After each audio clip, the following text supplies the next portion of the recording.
Hello there. Welcome back to the Star Bros podcast. My name is Lamont, and as usual, I am your host for this evening's podcast. Today is our Rise of Skywalker review.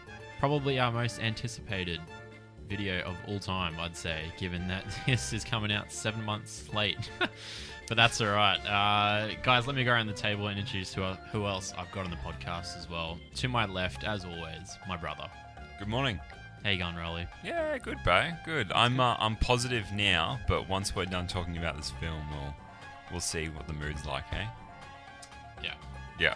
I think that's about where this podcast is going.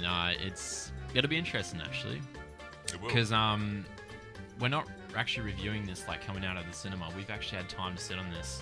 Not that we really needed time. I think our thoughts were pretty concrete on after coming out of the cinema.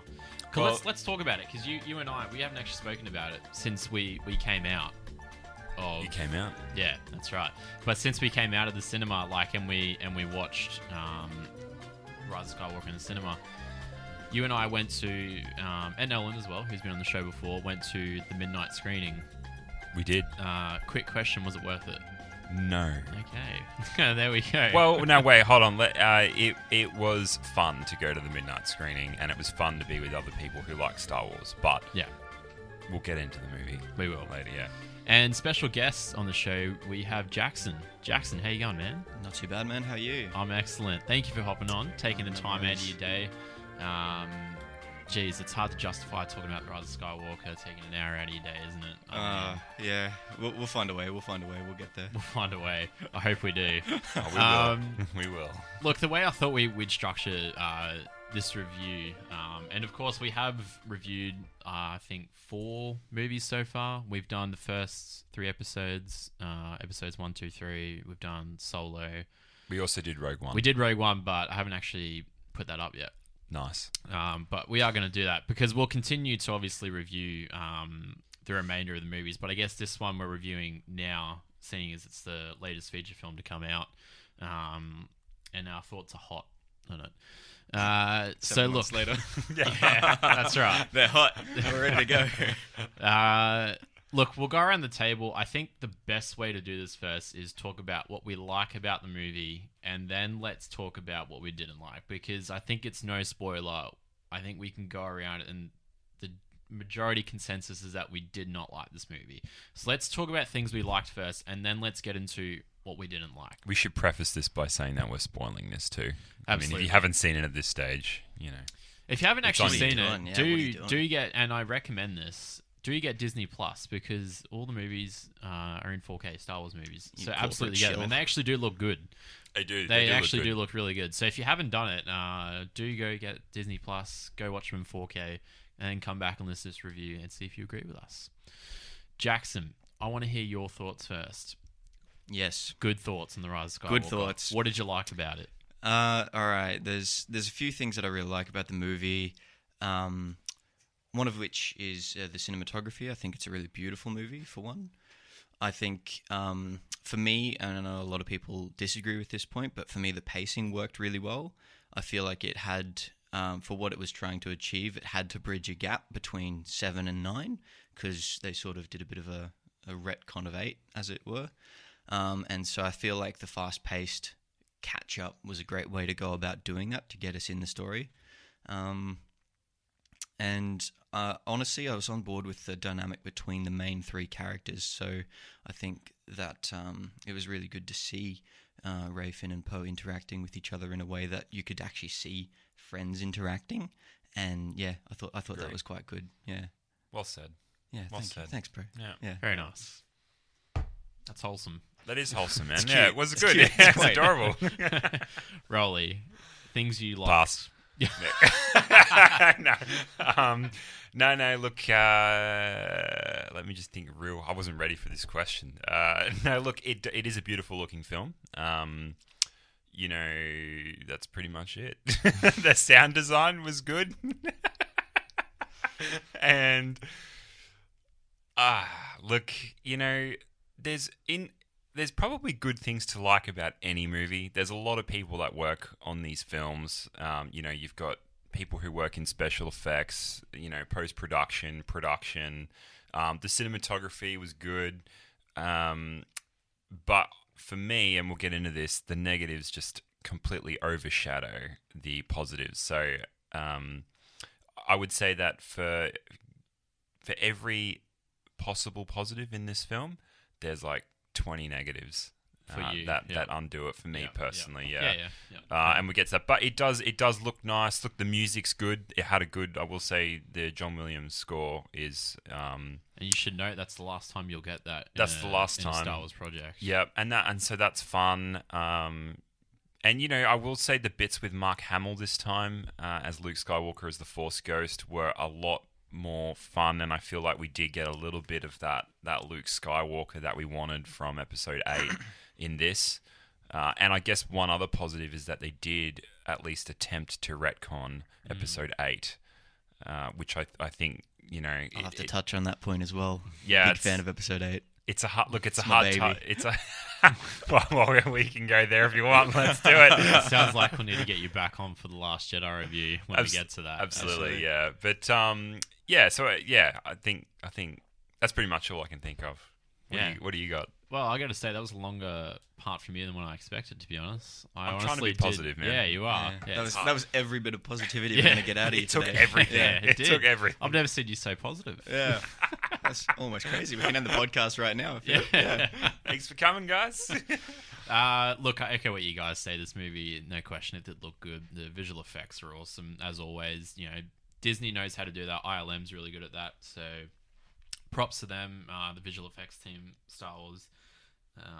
But yeah, like you said, Roll, for every positive thing for you is 20 negative things, and I just have the same mind frame. I don't really like. I had this reaction when we did the reaction to the trailer, and you remember recording that episode where I was so disappointed with watching the trailer for Episode 9, and you could see that on my face. I was like, I really just hate this trailer, and that echoes through the movie.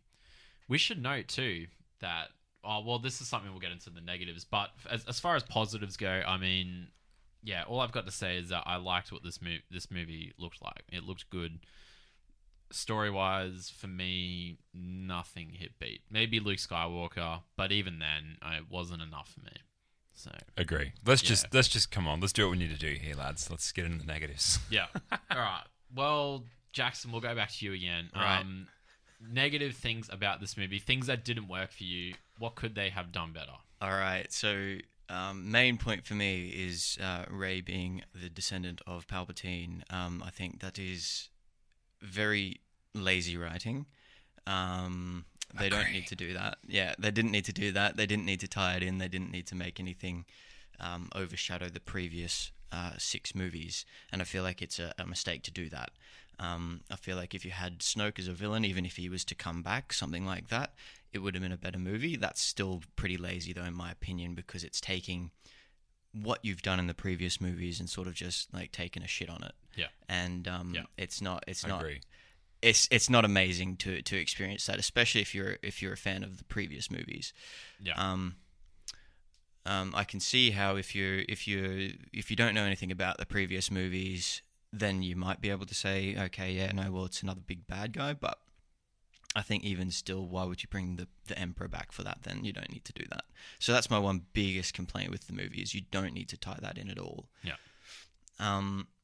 Beyond that, like there's a couple of moments which just don't get answered throughout the movie. So one is the Finn wanting to tell Rey something. Like we get that big, he's got something to say, but then he never gets to finish that thought. Yeah. And so for the last episode in the movie saga, yeah, you're not gonna answer a question, really. Like you're gonna open it and then not end it. Yeah. So that's another big mistake. Yeah. And then there's a couple of things like there's 4 death fake outs in the movie. I think that's pretty suboptimal. If you're going to be making a movie, you want to be able to have stakes, especially if it's the last one. Yeah. So yeah, those are my biggest complaints with it. Agree. Yeah, I agree with all of that. My turn. Can't repeat anything I said. Okay, so first of all, yes, I actually don't have a problem with Rey being Palpatine's daughter, but everything granddaughter, sorry, but Or daughter, depending on how you want to look at it. But it it- wasn't fleshed out in the movie, so does let's it point even that out. matter? Yeah. Up for Does it even? interpretation. It Yeah, doesn't. yeah. Look, everything just feels so by the numbers and pointless. And I'm going to say something controversial here, but J.J. Abrams is a hack, and he was not the guy that they should have put in charge of. Bringing this trilogy to a close. J.J. Abrams is good at imitating better directors than him. Like he's obviously, he loves Spielberg. Super 8 was a love letter to Spielberg. The Star Trek films there's nothing innovative in them. They're kind of light, superficial fun. They're rehashes. Sometimes they're cleverly rehashed, but on the whole, J.J. Abrams is not innovative. He's not half as smart as what he thinks he is. And I really don't. I'm yet to be impressed by him. Yeah. In this, everything just feels so pointless. I will say one good thing in the film is the scene Hang where. on, we're past good things. No, well, now. I know. Hold on. But let me give an example though. When I was saying there's one good thing, but it's undermined. The thing is, they set up this scene with Rey where she accidentally does the Force lightning, and she kills Chewbacca.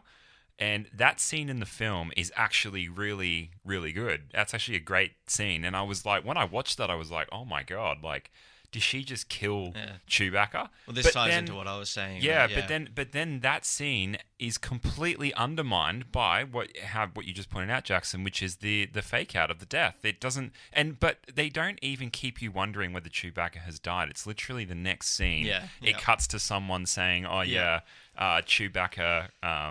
We've caught the prisoner Chewbacca or whatever."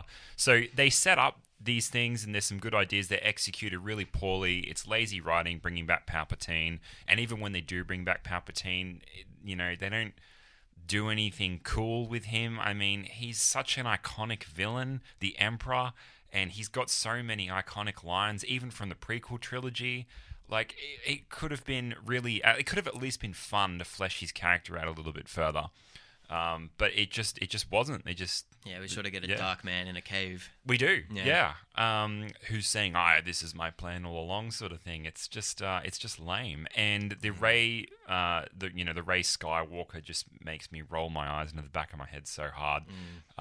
She does not earn the title of Skywalker. The film doesn't even properly establish why she feels like a Skywalker.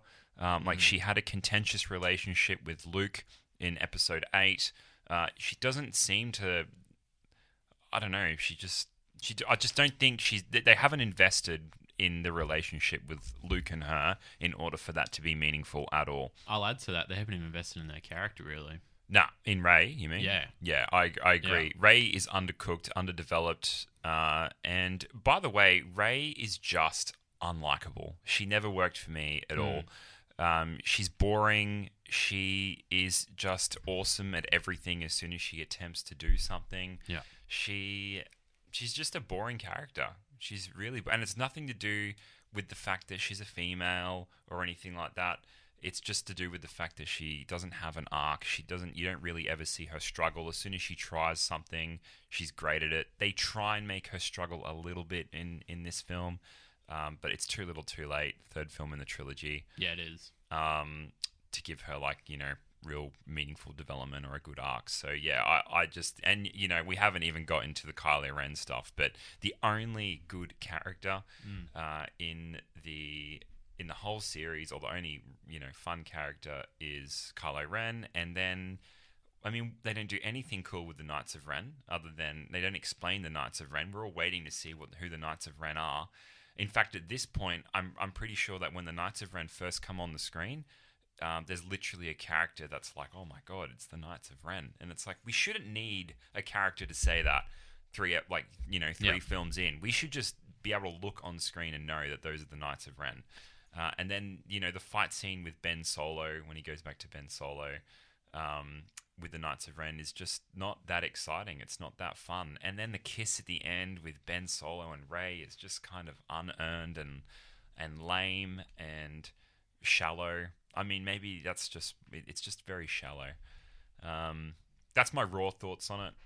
we could go and deconstruct the film scene by scene, but you know, Poe Dameron is just I love Oscar Isaac. He's like one of the best actors of our generation, and he is just woefully underused, and his character is just a whingy, inadequate so-called leader, and I just don't even understand why he's in this film. To be honest, they should have just killed him off and then put Lando in his place, so at least Lando had a meaningful role. That's another thing. Why bring Lando in? They didn't do anything with him. Doesn't make sense to have him in the story. They just wanted to have someone from the original trilogy back in there, which is fine, but at least write him in a clever way and make him matter. Do something with him. Just do something with any of the characters. Anything. That's my story. Sorry. I'm really angry at this film. And Kathleen Kennedy, you ruined Star Wars. Just in case she didn't know. She knows, though. I'm pretty sure she knows. We haven't even scraped the surface of the problems with this movie, but I think it's fair to say going into this movie, it had very little chance of being successful.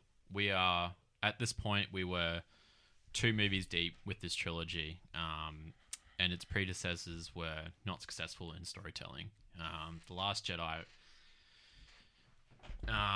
deviated from the... Oh boy, here we go. Here we go. I'm getting into this. Yeah.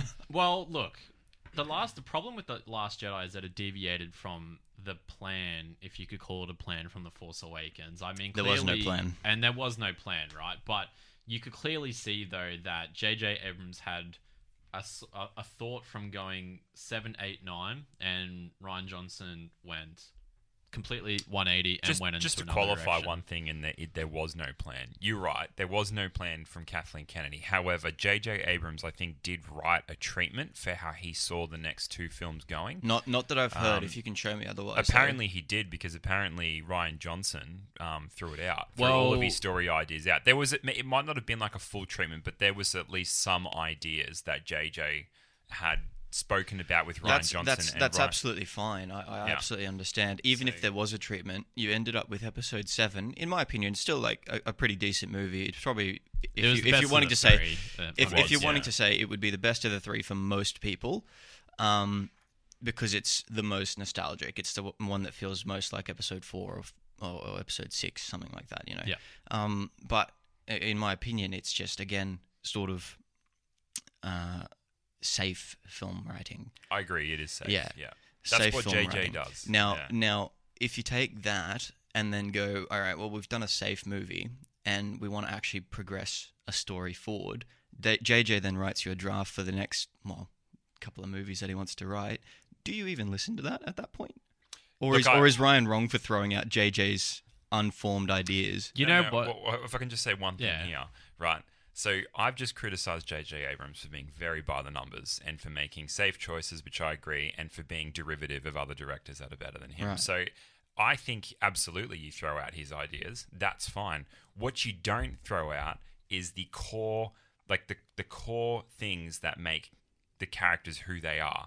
And it's not that Rian Johnson deviated from the plan that upsets me. It's that he destroyed and made choices with the characters that don't make any sense. It doesn't make. Oh, we're going into Episode 8 now. It doesn't. Well, it's hard to comment on Episode 9 because obviously it's a follow-on from Episode 8, and so obviously Episode 9 is trying to retcon a lot from Episode 8. And one of the things they're trying to correct so desperately in Episode 9 is that they completely change characters in Episode 8, and it doesn't make any sense. Like Luke Skywalker it doesn't make any sense for a character like Luke Skywalker who chooses love and chooses to redeem his father through non-violence to then all of a sudden be worried about Kylo Ren turning to the dark side and trying to murder him.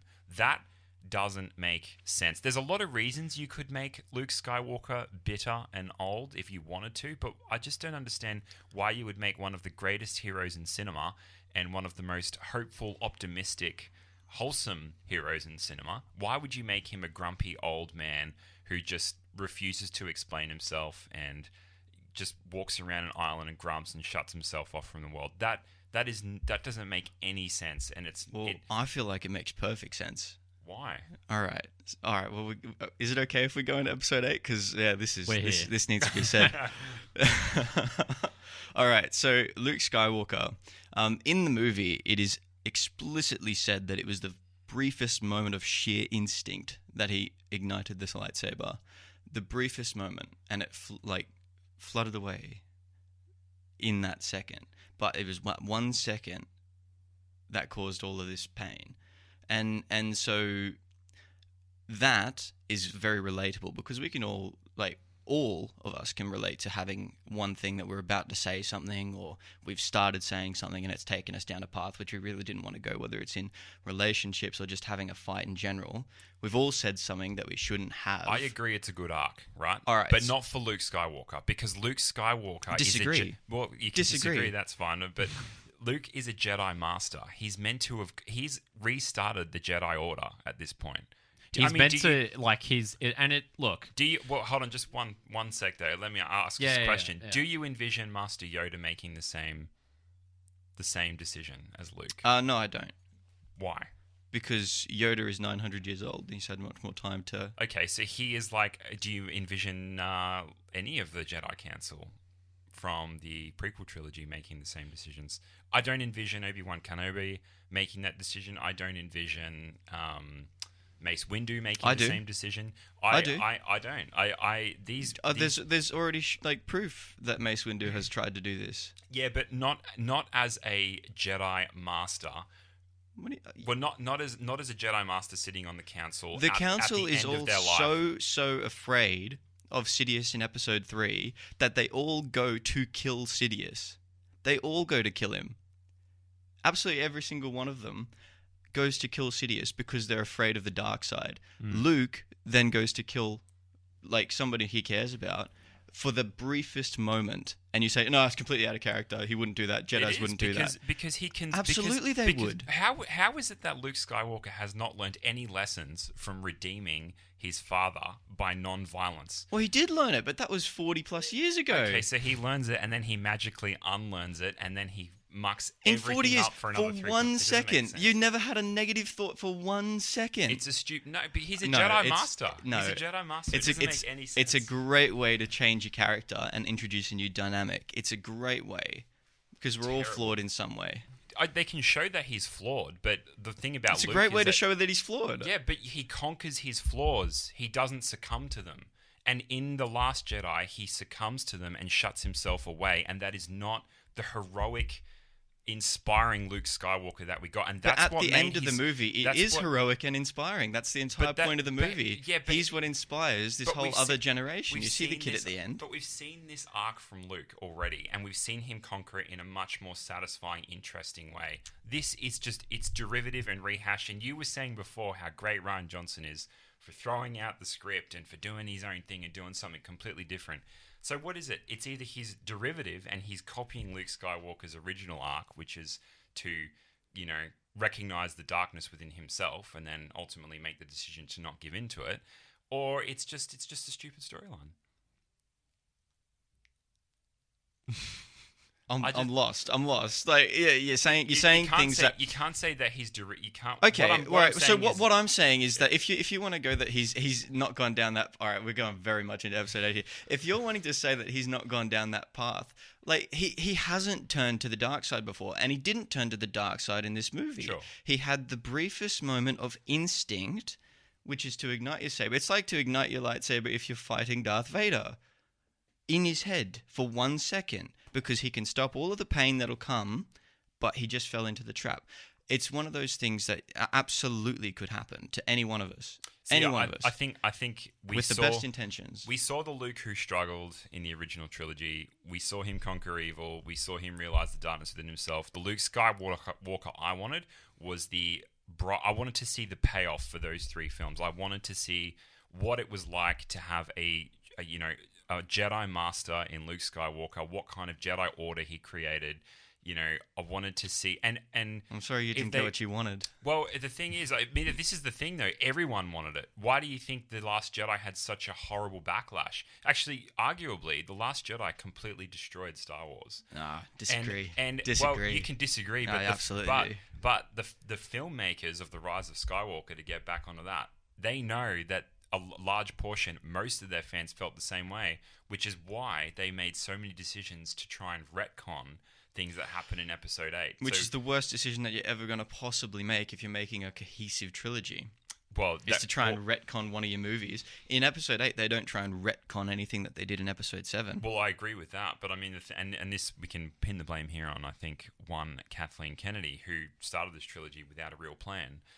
And the only plan was to make the Force female and have Rey as the lead. That was the only plan that she had, and she didn't care what people did as long as they followed her progressive narrative where that eventuated. But it didn't pay off. Ideology drove the decisions for The Last Jedi and for arguably The Force Awakens, and it didn't work. This is what happens when you don't have a good plan, when you're driven by ideology, when you make silly decisions that don't make any sense. You just piss people off. You piss half your fan base off, and then you ruin the brand. And that's what they've done. And Star Wars, and wow, I actually got a moment to talk. All right. Please go. All right. Monty, what do you think? No, I was just going to say Star Wars isn't meant to... Like, Rian Johnson has come out and said his intentions were to split the fan base and to have people who like the movie and hate the movie. But Star Wars has never been about splitting the fan base. In fact, Star Wars, right from the beginning in 1977, if you remember seeing in front of the Chinese theater in Hollywood, it's about bringing people together. It's about bringing family together. You commented on Star Wars Theories post the other day saying how Mum and I, we took the day off and we went to see Avengers this in the movie. It brings family together. Star Wars, The Last Jedi, did not bring people together. It brought fans further apart than ever, and we are still feeling those repercussions, regardless of Episode 9. And look, I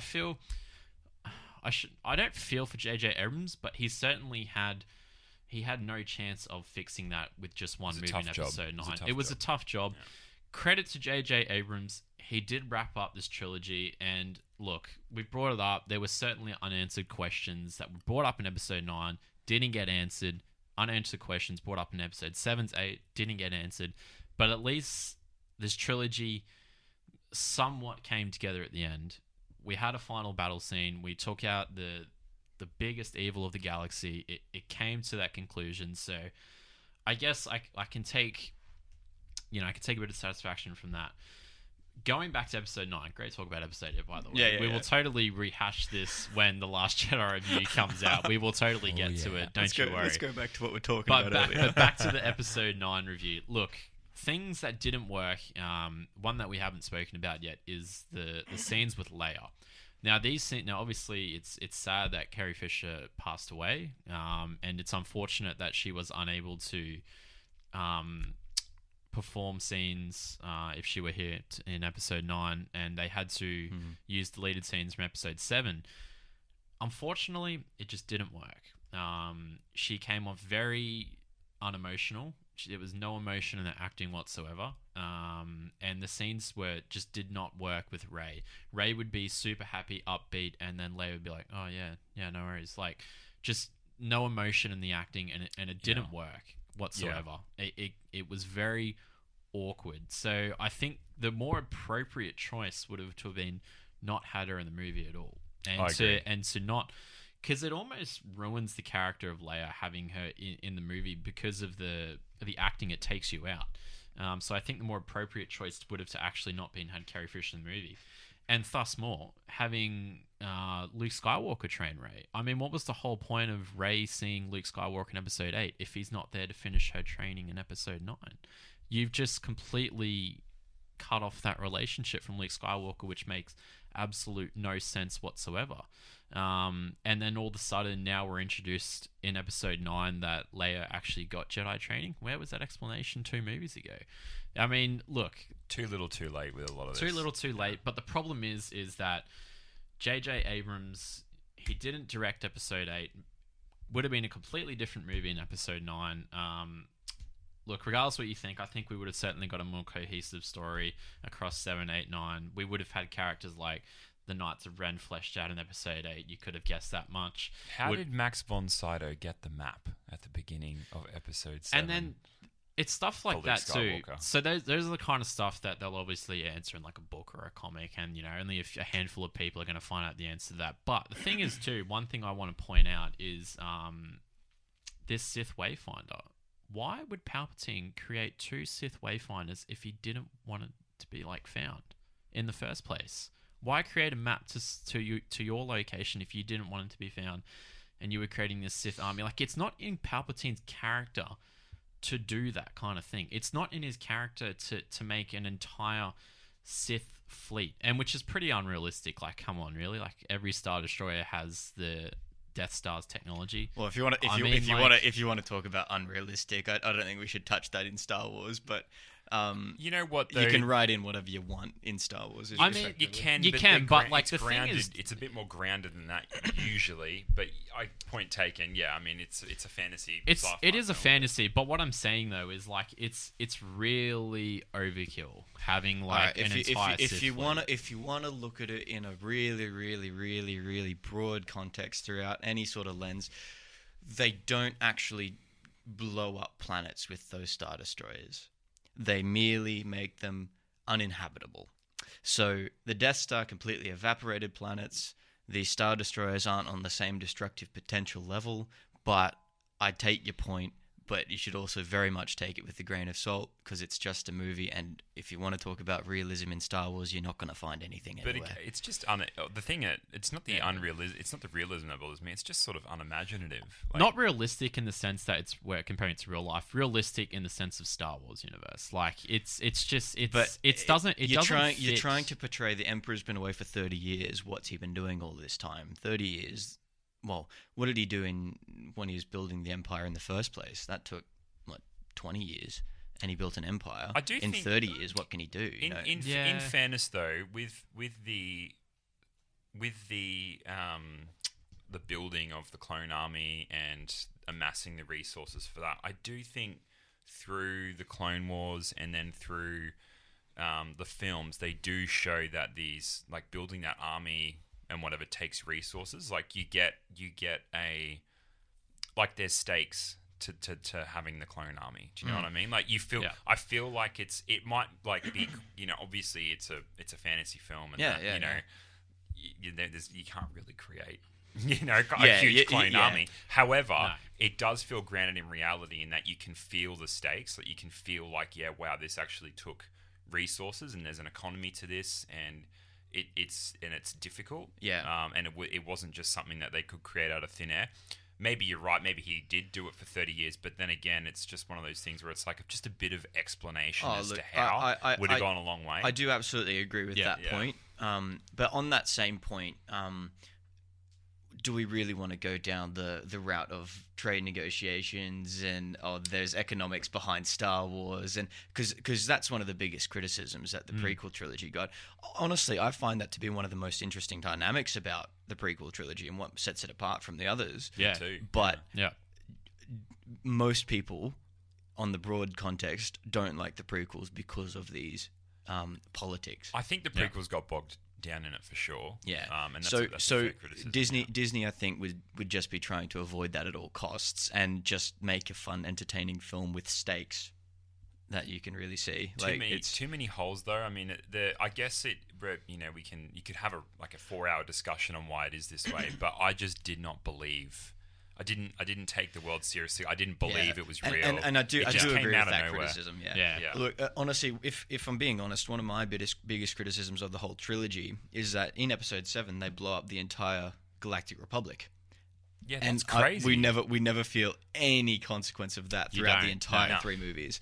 So Coruscant was blown up. No, it wasn't Coruscant. Okay. So we just never see Coruscant again. That would have been cool to see. Would have been cool to see. They moved the center of the Republic to another planet. Hosnian Prime. Hosnian Prime. And then they blew up like the 5 planets in that system, and we just never. We never had anything before that. We never had anything after that. The only reference we got that it was actually the Republic was that they go Finn yelling, "It's the Republic," or some shit. Like, so it's that's that about wraps up this trilogy. So that's honestly my biggest problem with it. I think they do flesh out like the rebuilding of the Republic on Hosnian Prime in the Leia book. But again, it's one of those books that only 5 people will read. And nobody really gives any craps about. That's the thing too. I think like Disney in general have relied too far on telling stories or expanding on actual key plots in comics and books. Don't get me wrong, I'm one to read those comics and books from like certain authors and whatnot. But I can see though, like I enjoy that because obviously I like digging in and finding out lore and whatnot. But for the average Star Wars fan, that's not the case. Most people get their content, their lore just from the movies and the shows, and there is not enough lore in these movies. It's just not enough story building at all. I think, and again, I'll go back to it. I think that's one of the things that the prequels did really, really well was establishing a world that these characters actually lived in, at least in the Jedi sense of it. Real. It felt real. You could believe it was believable. Yeah, because they had these politics and that maybe that's different like, things. So I feel like just that point though that you just made is that you felt like they were lived in. It's maybe that's one of the biggest criticisms of these new films is that I actually do not have a sense of the Star Wars universe or the world at this point. And I'm just thinking in all the other films I do, even the spin-off films like Solo, like the world is very clearly defined. Absolutely. Rogue One, you get a real sense of what's happening in the Star Wars universe. Whereas I got no idea. Well, and I think the best modern example to show that Disney can do it is Mandalorian. Like, look at that, and that's absolutely a world that's lived in, well lived in. Can I ask, have we gotten all off our chest about Rise of Skywalker? I mean, I've got a couple more. Oh, you go for it. I just wanted to touch on too, like, the lightsaber battle between Rey and Kylo. I'll defend that because we didn't. Core. Yeah, cool. Okay, this goes hand in hand with the Mandalorian. I don't know if you've seen behind the scenes. I've seen bits and pieces. Yeah, cool. And obviously you're familiar with Dave Filoni. All right, there's this great part to it that Dave Filoni explains the Duel of Fates lightsaber scene between Qui-Gon Jinn and Darth Maul, and he explains it as the Duel of Fates is actually the fate of Anakin Skywalker. Whether if Qui-Gon dies, then Anakin will go down the pathway to the dark side eventually. Whereas if Qui-Gon lives, he actually becomes a father figure to Anakin and can actually train him. And then it makes you question whether Anakin would have actually ever gone down the dark side path had Qui-Gon been there, right? Qui-Gon was the father figure. He was the father figure that Anakin needed, right? But my point is that that lightsaber duel had consequences. Yes. Which played out through the movies. Every single lightsaber duel has consequences. The duel between Obi-Wan and Darth Vader in New Hope, consequences. Between Luke and Vader on Bespin, consequences. Between Luke and Vader in Return of the Jedi, consequences. That was the fate of the galaxy in that chamber with the Emperor right there. It was the fate between Luke going down the dark side and taking his father's place by the Emperor's side, or it was him turning Vader back to the light side, right? The stakes were high. The stakes were high. The stakes were never high in these lightsaber battles ever. I did not feel stakes whatsoever or consequences. What was the point of that lightsaber duel on the Crash Death Star? Like, what did it mean? It meant absolutely nothing. It looked cool in the water. Like, we've never seen a lightsaber battle in water. Like, that's cool. Disney's all flash, man. But I mean, it is all flash and no substance. And that lightsaber battle didn't do anything. I didn't even, and this is really sad, but when like Rey stabbed Kylo Ren and killed him, had she not magically reversed that, I have had a look at this because this was one of my other criticisms for the movie. Yeah. Apparently there is other context of this force power existing in Star Wars. So I'm not going to say it's a brand new script writing tool, but it is a very convenient way to get around the problem. Yeah. It's like you said though, it's just lazy writing. I do agree with that to an extent. However, to say that battle does not have consequences is just not to look at the actual battle itself. You may not like the consequences of that battle, but as a result of that directly, Kylo turns back to the light side.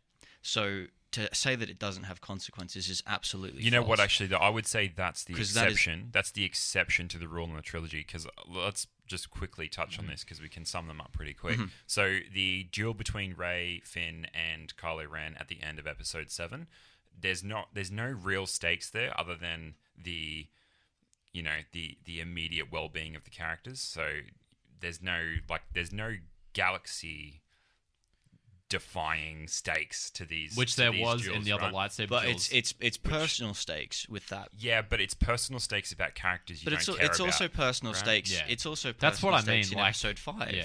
If you look at that lightsaber Yeah, duel. but it's personal stakes that you're invested in because the characters are written so damn well and you really care about them. I and- agree, but if you're ever going to say something, episode 7 is the most well-written characters if you're going to go down the actual development path I with think them. if we look, hold on. In retrospect, if we look back at those lightsaber duels, it's like at the time of episode 5, it might have been personal stakes, but then the repercussions of that duel, of Luke Skywalker getting his hand cut off, of learning about the fact that Darth Vader was his father, it sets up what's going to happen in the next film. And I'm just thinking about it in retrospect now. I don't feel like the lightsaber duels carry the same weight with them in this new trilogy of films. And you might I feel like that's a fair argument, yeah. yeah, and Yeah. I think that's the point you were making, is that it doesn't feel like that fight in episode 7. Now that I think back to it, it didn't really amount to anything. Like if it didn't happen, you still would have got the exact same story in episode 8. No, you know what I mean? The fight Yeah. at the throne room fight in Yeah. episode 8, which when I saw it on the big screen for the first time, I was like, this is cool. Might I not think be I think everyone was like that too. Yeah, might but not you be look at it enjoying with the the rest of closer it. eye, and then you realize We've gone back and looked, and the choreography is actually not that great. Yeah. But it again. I mean, Snoke was dead, Yeah. and so at that point they're just defending themselves. And again, the stakes weren't that high. If they should have kept Snoke alive and had a big fight with him, that would have been cool. The stakes could have been high then, right? And then at the end of episode 9. I'm just trying to even think. What do we even get in episode 9 in terms of lightsaber fights? The one with Ben Solo fighting the dudes at the start, dude- they cut that off. That was cool Yeah. though. That was cool, but you don't need to on see. Mustafar, Yeah, It's Yeah. cool. it's Maybe weird to see that that's Mustafar again though. Like the- Mustafar's like grown back. It's yeah, strange. There 'Cause, is like, you lore see- on that. yeah. Like, that is explained in the Vader comics. Oh, I'm glad it's explained in a Vader Yeah, it comic. is, I'll yeah. totally read that. I'll go Yeah. do it right now. yeah. Yeah. But no, it's really cool to see that it's like that's actually had that transformation from the absolute fire pit that it was. But Yes. this is the thing you Comes get. back to life. well, you yeah. see it in Rogue Yeah. One as well. Like it's Yeah. nowhere near as mountainous and Yeah. crazy. Yeah. But the world in Star Wars is cool, and the little glimpses we get of it are cool. It's just that Disney seems they're very superficial when it comes to the films. They're very, very superficial about showing this stuff off. I just feel the other films carried a lot more gravity and weight. You know, Disney Star Wars it just feels like to me it's made by a bunch of people that don't really understand Star Wars.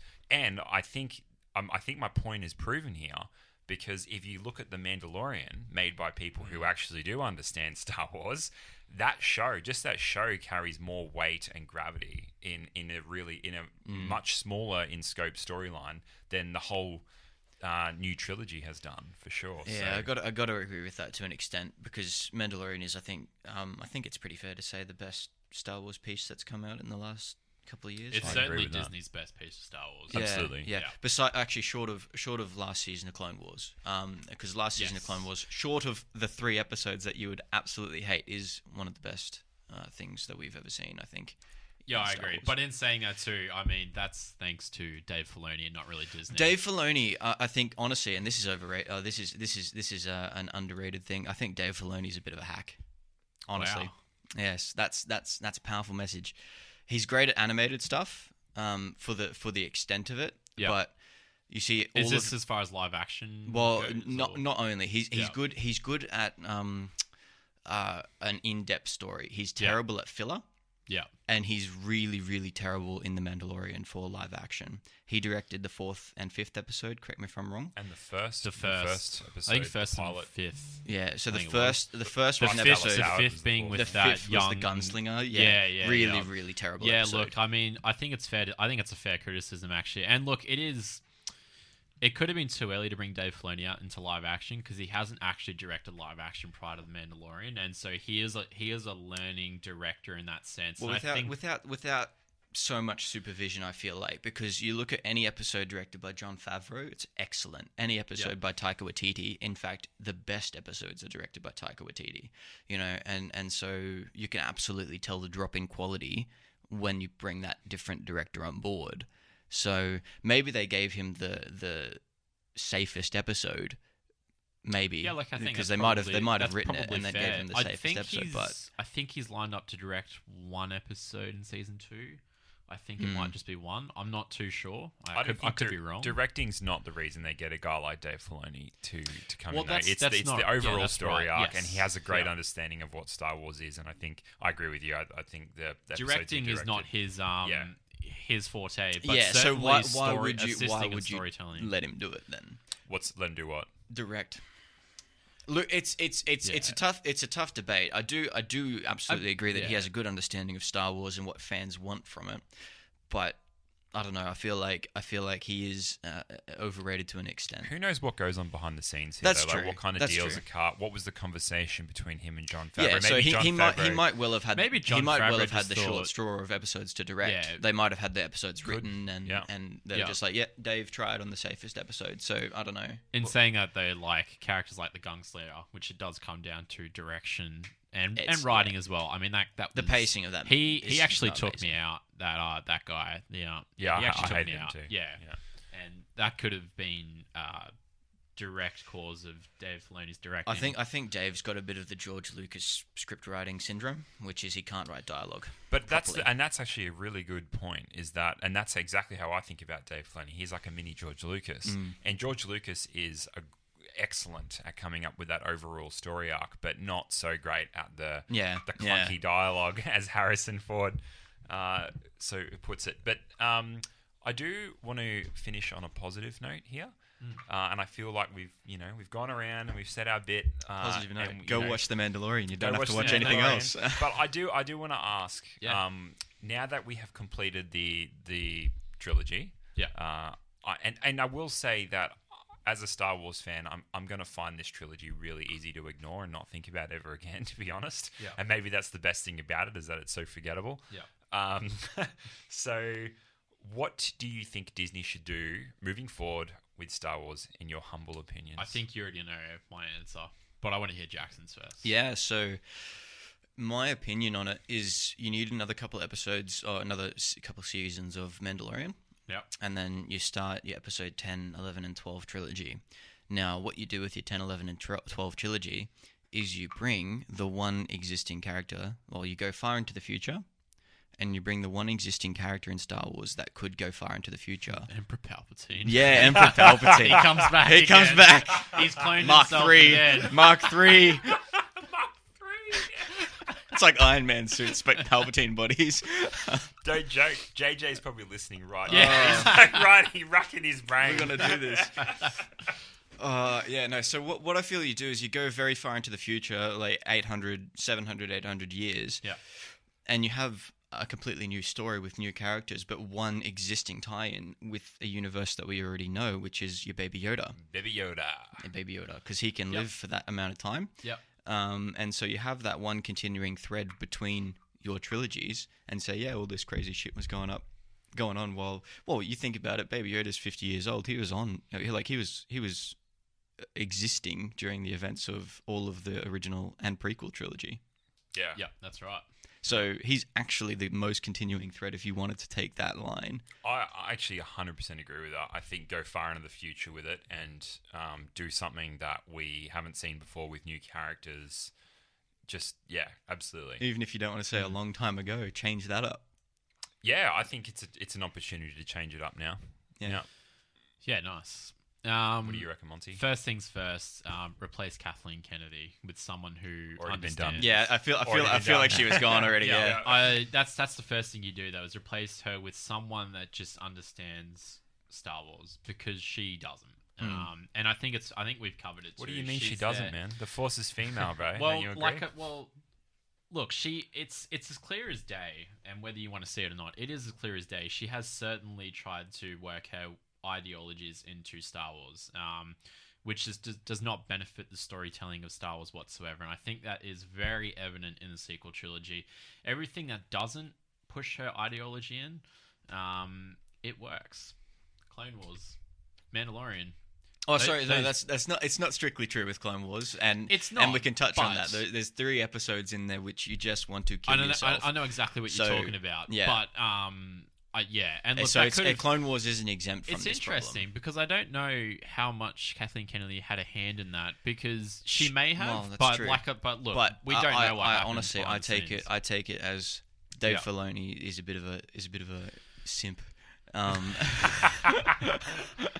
So Filoni. Yeah, but so we don't know that yet. No, we don't. I honestly don't know who wrote the episodes, but you look at the rest of the episodes and then those three, and you go, why the hell did we have these 3 episodes when you know how to write Star Wars? Yeah. Why did you write these 3 episodes? Who is responsible? Yeah, look, I think this? you could be right. I think he was there to fill a criteria, and whether he set that criteria or that criteria was set for him, we'll probably never know. Yeah, it's a tough one because we don't work on those movies or shows. In saying that though, Rebels. Have you seen all the Rebels? Yes. Yeah, and because I'm currently in the middle of rewatching it. That was quite good though. I'm keen for your thoughts. Yeah, because I think my opinion on it. Yeah. It's great up until the end of season 2.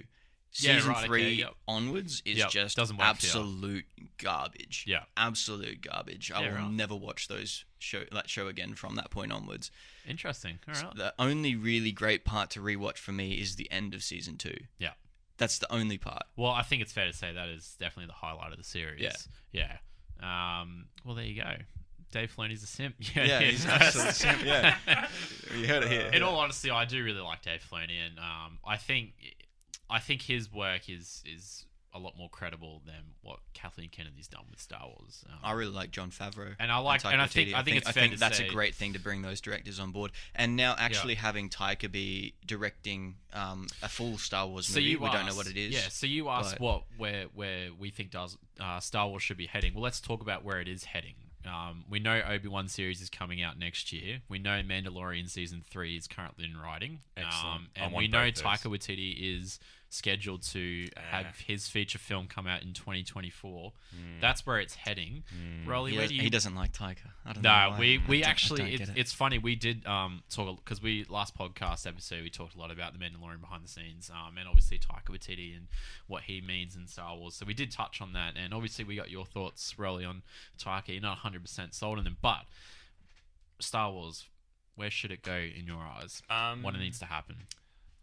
Well, I think we need to. Where I don't want it to go, is that I think the new films have been very superficial and forgettable, and we touched on this last podcast, but Taika Waititi is he's kind of good at making forgettable, superficial films. I know you'll disagree with me there because everyone loves Taika Waititi, but I don't care what anyone says. The Thor Ragnarok is just a really bad film. No, I completely 100% disagree. I get that I'm in the camp. I'm of I'm by myself in this camp, crazy right? People. But I think that we touched on it last podcast. But in Thor Ragnarok, they really changed the character of Thor. That's the point. Yes. And but not for the best. All right. And not in a. But we don't have to get into that. I just think I'm about to get heated. But what I don't want Taika to give that same treatment he gave Thor to beloved Star Wars characters. Okay. So it can go 2 ways with him. It can go that he gets to do his own thing with new characters, and that's got a 50% chance of being good.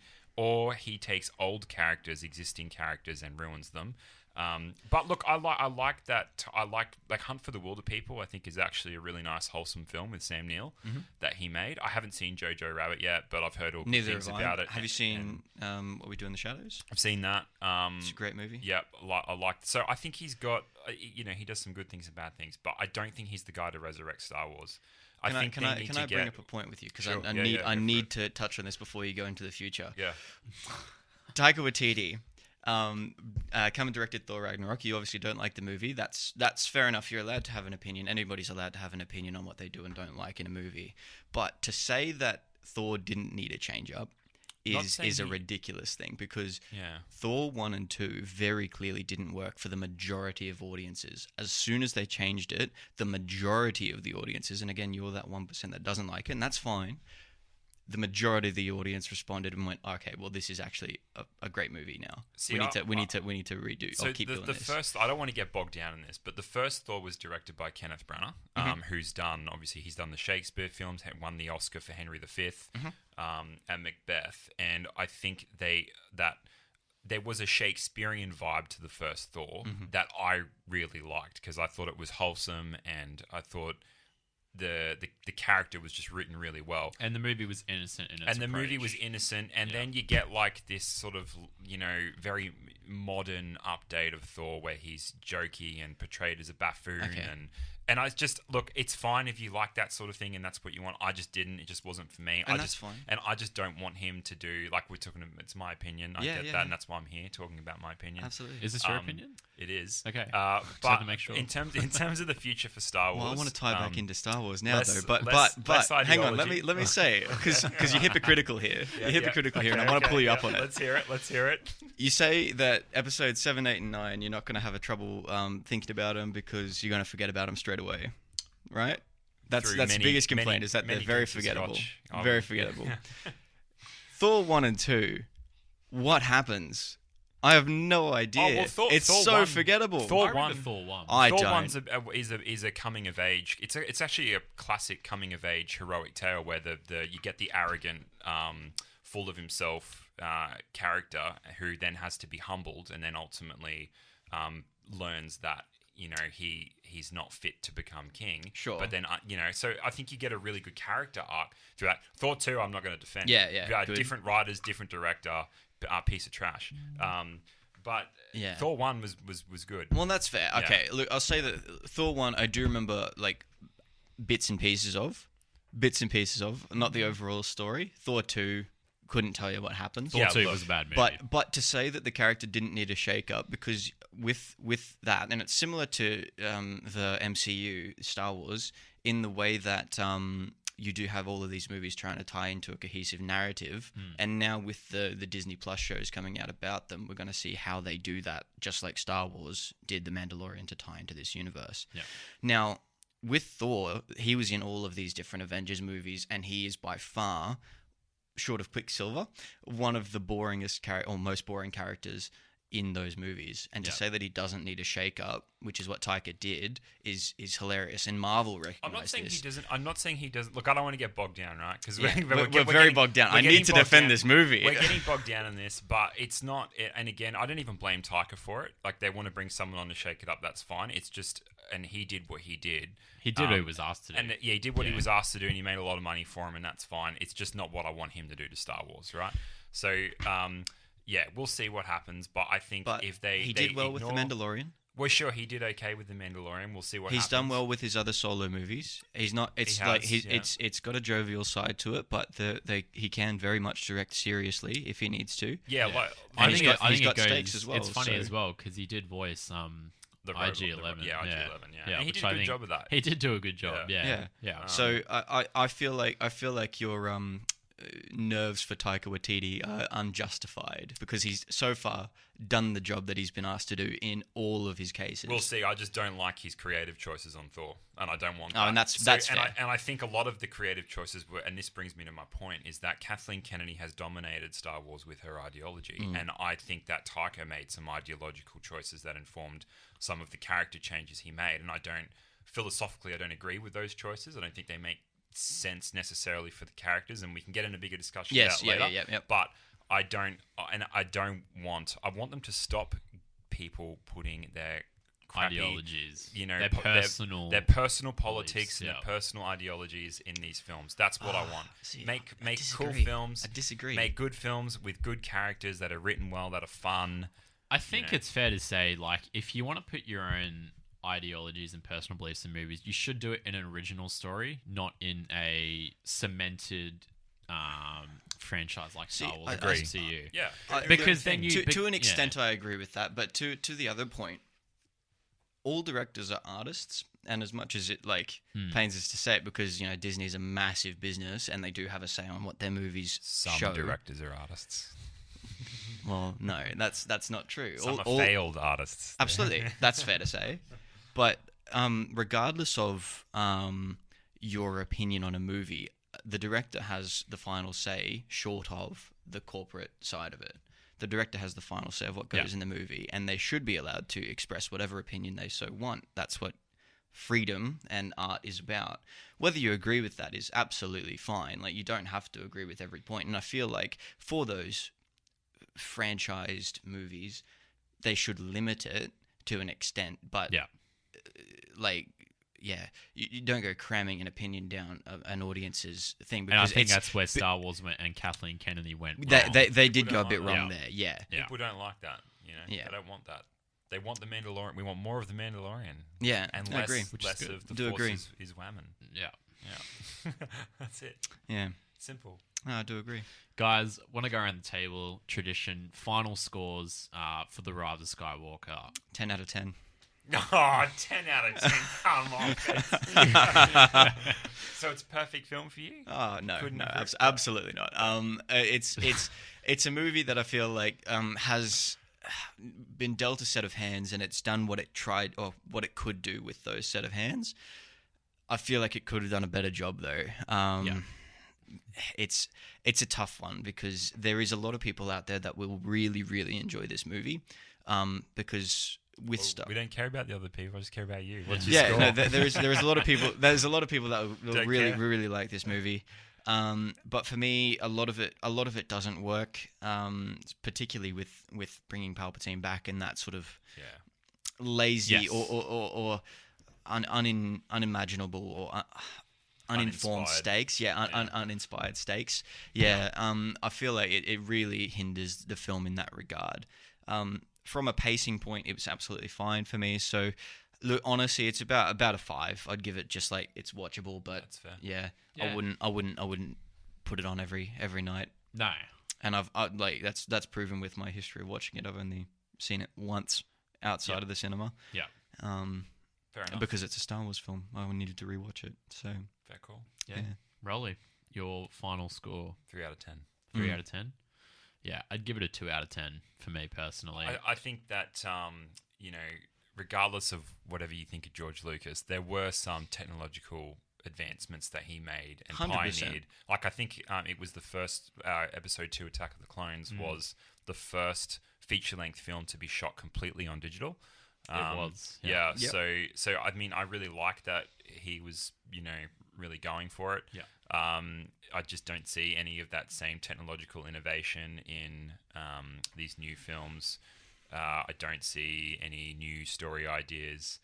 It's very uninspired. It's very superficial. It's derivative. Actually, ironically, sorry, going back to your point, I don't mean to interrupt you here, but the funny part about George Lucas shooting Attack of the Clones on digital, and same with Episode 3, I believe, is that they actually went back to 35mm for Episode 7. That's correct. Yeah, they did. Yeah. And the reason for that, though, is because they wanted to be nostalgic of the original Yes, trilogy which was and shot on stay 35. far away from anything to do with the prequel trilogy as far as... And I will say It that was they do succeed in making a grittier world, and that's, I think, very shown in Episode 7, is that you can actually feel the world that they live in, but this, like, you don't get that sense of characters living in this world. You get a sense of the world is real, but the characters aren't. Sure. I think that's the fairest. Going back to that point that we touched on earlier.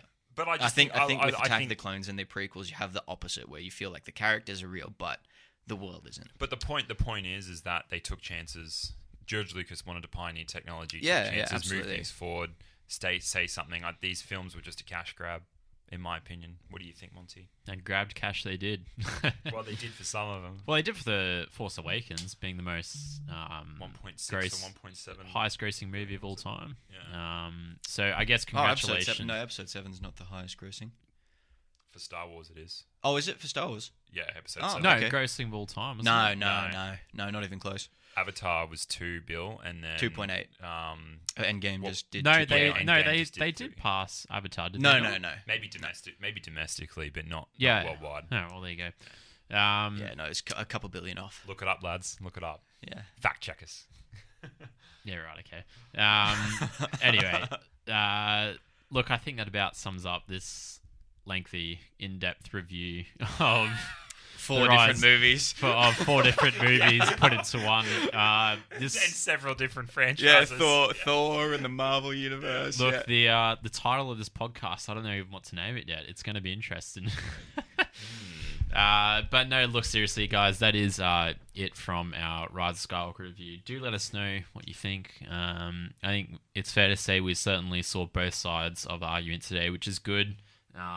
I do want to thank Jackson for hopping on. Thank you for being that other side of the argument, because I think Rolly and I are very similar. Aligned. Yeah, we're very one mind when it comes to Star Wars. But it is interesting though to bring your thoughts on here as well and represent that other side of the fence. It's tough. When Robbie gets on here, he'll really sort you guys out with an opinion. It won't be correct, but it'll be an opinion. So excellent. Yeah, that's awesome. Tune in for that next week, lads. Absolutely, we'll be here, guys. Thanks very much again for popping on, and we will see you next time.